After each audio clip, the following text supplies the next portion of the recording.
Olá pessoal, eu sou Anderson, professor de Geografia.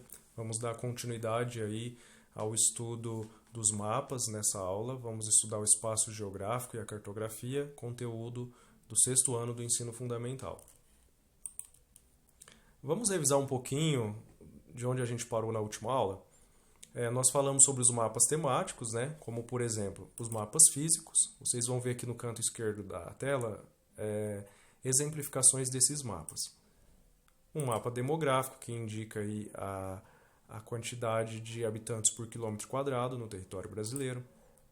Os mapas históricos, como esse mapa que expressa aqui o Tratado de Tordesilhas entre Portugal e Espanha. Os mapas políticos, como esse, a divisão política do Brasil em estados e no Distrito Federal. Então, os mapas temáticos eles vão ter sempre um tema, um assunto, e são os mais diversos possíveis.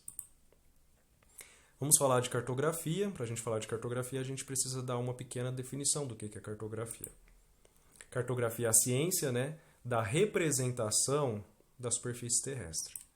O mapa, por exemplo, é uma ferramenta cartográfica. Ele vai ser sempre uma representação reduzida da realidade. Um mapa nunca vai conseguir, né, representar toda uma realidade. Ele é sempre uma projeção plana de uma superfície que é esférica, né? Ou seja, o mapa a gente sempre vê ele no papel, que é uma superfície plana, e ele representa, por exemplo, o mapa mundi, que é uma superfície esférica.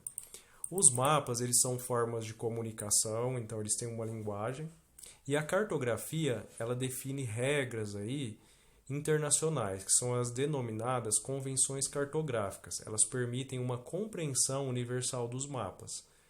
Isso faz com que um mapa produzido em um país possa ser compreendido por outro, ainda que esteja em outro idioma, em razão do quê? Dos símbolos. Nós temos aqui, a área denominada região administrativa de Barretos, né? A gente tem aqui os municípios que compõem a região administrativa de Barretos, no mapa à direita. A gente podemos verificar alguns, Barretos, Olímpia, Bebedouro, Guaíra. À esquerda, a gente consegue ver a localização dessa região no estado de São Paulo, né? Os símbolos cartográficos são eles que permitem aí essa compreensão universal dos mapas, né, que faz com que um mapa brasileiro, por exemplo, seja compreendido por um americano. Há o uso de cores e linhas e desenhos, ou seja, esses símbolos eles contêm esses itens, como por exemplo aqui a rodovia, uma linha vermelha. Nós temos, por exemplo, a cor azul, normalmente utilizada para indicar oceanos, mar, rios e lagos, como a gente vê aqui na ilustração, um traço indicando o rio. O verde normalmente é utilizado para indicar a vegetação. A presença de um avião no mapa é para indicar aí que existe um aeroporto nessa área. Aqui a região ainda administrativa de Barretos, a cor laranja, a gente verifica a extensão territorial do município de Barretos, né? Ou seja, toda a área urbana e rural do município. Essa pequena área aqui numa coloração mais clara é a região urbana do município de Barretos. Aqui há a indicação de um avião. O que isso significa? Significa que tem um aeroporto na cidade. Essa linha vermelha é a indicação de rodovia, né? Essa outra linha aqui na cor laranjada é a indicação de uma rodovia duplicada. As linhas verdes são a indicação de rodovias municipais, que são conhecidas como vicinais.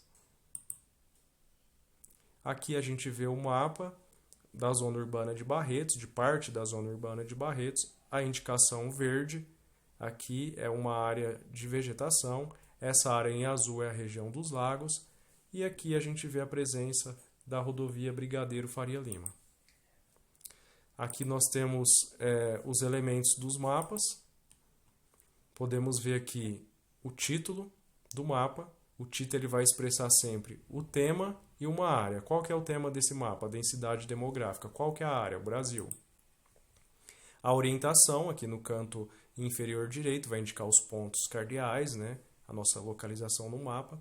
A escala ela vai sempre indicar a proporcionalidade, né? A equivalência, ou seja, 1 centímetro nesse mapa em questão vai corresponder a 540 quilômetros na realidade. Temos a legenda dos mapas, que é o significado dos símbolos, fica no canto inferior esquerdo, e a fonte, que é a origem dessas informações. Vamos nesse mapa aqui tentar fazer passo a passo, né, a indicação. Brasil político, esse é o título do mapa. A fonte está localizada aqui, no caso o IBGE. E aqui, o que que é? Orientação. E aqui, no canto inferior direito, a legenda. Desculpa, a escala. No canto inferior esquerdo, aí sim temos a legenda. Correto? Vamos falar aí da escala cartográfica. A escala cartográfica ela representa a relação de proporção entre as dimensões reais e a sua representação. Vamos usar o exemplo aí de uma sala de aula que tenha 8 metros por 6. Primeira coisa, a gente tem que definir quantas vezes essa área será reduzida. Nós temos aqui o mapa dessa sala de aula, 6 centímetros por 8. Temos aqui a representação da planta. Então, esses 8 centímetros eles vão corresponder aos 8 metros da realidade. E os 6 centímetros aos 6 metros da realidade. Então, a proporção foi mantida, né? E é possível observar que essa representação aqui da sala de aula ela é 100 vezes menor que a realidade. Nós temos dois tipos de escala cartográfica, a escala numérica e a escala gráfica. A escala numérica é a indicação em números e a escala gráfica é a indicação através de um gráfico, como vocês visualizam aqui na porção laranjada do slide. Vamos falar aí da escala numérica. Ela é indicada no mapa em forma de fração ou razão, o exemplo que a gente acabou de dar da sala de aula em que a gente tem uma representação de 1 para 100. Então a gente tem a indicação aqui, temos dois símbolos que podem ser utilizados. A depender do símbolo, a gente muda a palavra utilizada, 1 sobre 100 ou 1 para 100. Indica a mesma coisa, só muda a forma de se pronunciar essa simbologia. Nós temos aqui o trajeto da tocha olímpica no Brasil. Nós temos aqui embaixo, então, a indicação de uma escala. Essa aqui é uma escala numérica, certo? Temos aqui 1 centímetro nesse mapa vai corresponder a 50 milhões de centímetros na realidade. O numerador ele indica a medida do mapa. Então, 1 é a medida do mapa. E o 100, que é o denominador, ele é a indicação da medida na realidade. Vamos falar aí da escala gráfica agora. Ela é indicada no mapa na forma de uma linha reta horizontal. Como, por exemplo, a sala de aula, que a gente utilizou a escala de 1 por 100, ela seria representada dessa forma. Esse pequeno espaço aqui corresponde a 1 centímetro e, na realidade, ele seria 1 metro.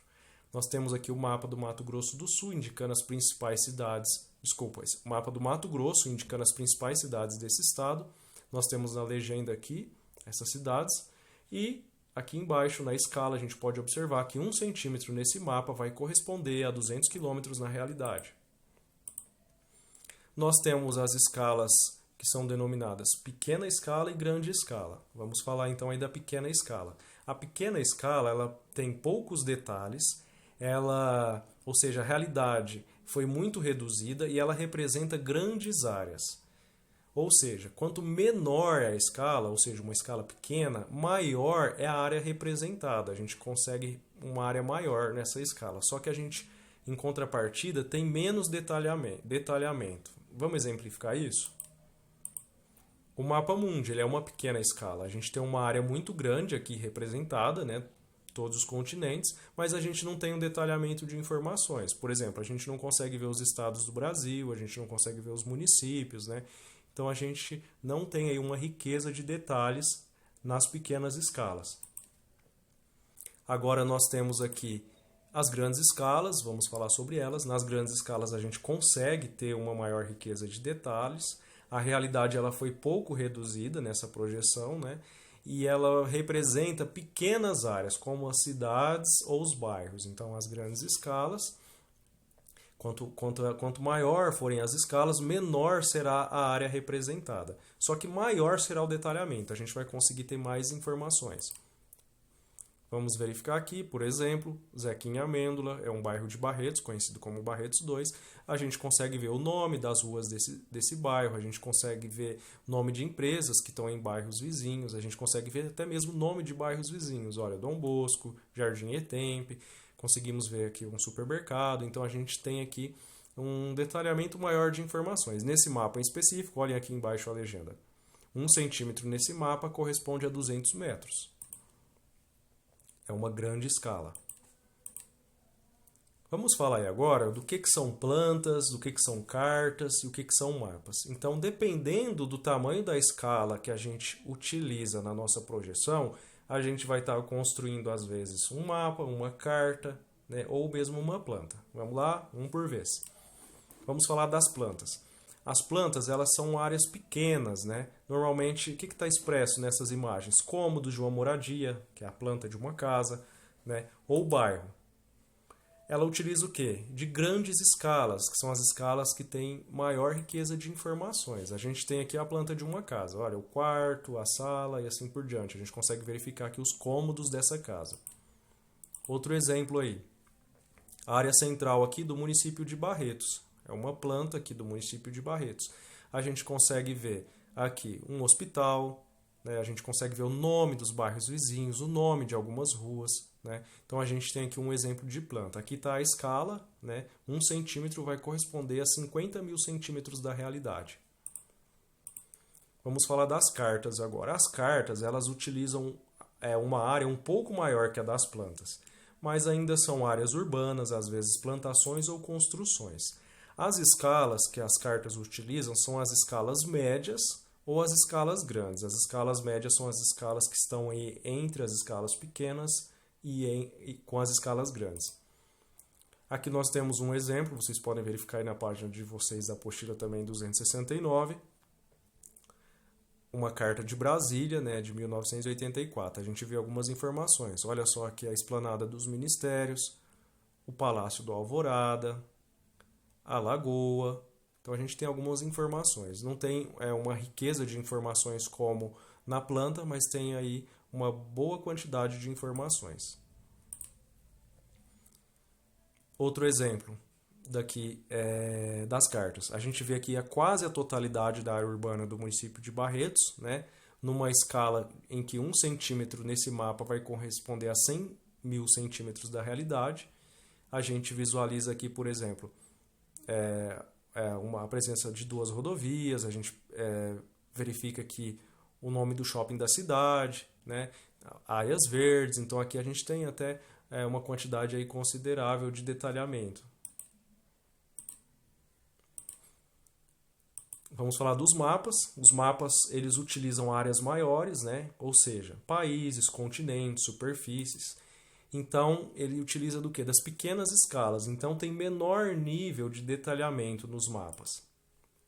A gente tem aqui o mapa brasileiro inserido aqui no continente sul-americano. A gente vê quase a totalidade do continente sul-americano aqui.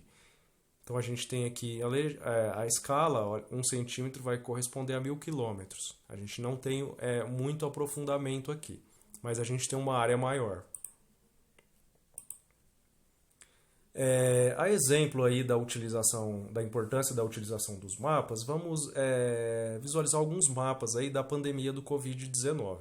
Os mapas estão sendo muito utilizados, né, para transmitir informações, né, da pandemia aí de Covid. Nesse mapa a gente consegue visualizar aí as rotas globais do coronavírus. Acompanhe aqui a seta. A origem na China, indo posteriormente em direção à Europa, em direção à Oceania e em direção aqui também, né, à América. E a migração também aqui de casos da Europa, principalmente aqui para a América do Sul e a América Central. Então aqui esse mapa exemplifica a rota. Aqui é o número de casos notificados por UF. O que é UF? É a unidade federal, ou seja, o número de casos notificados por estado. Na data do dia 27, a gente vê aqui na legenda, de acordo com a tonalidade de cor, os tons mais escuros indicam os estados com maior número aí de casos notificados. Nesse segundo mapa é o número de óbitos, o número de mortes por estado. Novamente, nas tonalidades mais escuras, a gente observa aí os estados com maior taxa de óbitos de Covid, como, por exemplo, aqui o estado de São Paulo, do Rio de Janeiro, Amazonas e Pará. Aqui nós temos uma indicação do estado de São Paulo, com todos os seus municípios, que são 645 municípios. No dia 28 de maio, 521 municípios já tinham casos positivos de Covid-19.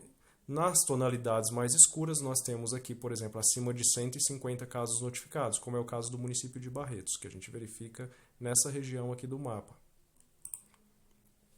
Aqui nós temos a classificação de regiões em fases, né, por divisão de Departamento Regional de Saúde, que é o decreto aí que recebeu o nome de Plano São Paulo, né, a flexibilização aí, é a reabertura das atividades comerciais, do setor de serviços e da economia. A gente tem ali na legenda a fase de 1 a 5, né? Conforme vai se avançando de fase, vai se permitindo uma maior abertura, né, do setor de comércio e serviços. Como a gente pode verificar, essa área aqui em amarelo é a região da diretoria do Departamento Regional de Saúde de Barretos. Estaríamos aí na fase 3, a partir de 1 de junho. Pessoal, o conteúdo da aula é hoje, espero que vocês tenham compreendido. Qualquer dúvida vocês podem tirar nos grupos de WhatsApp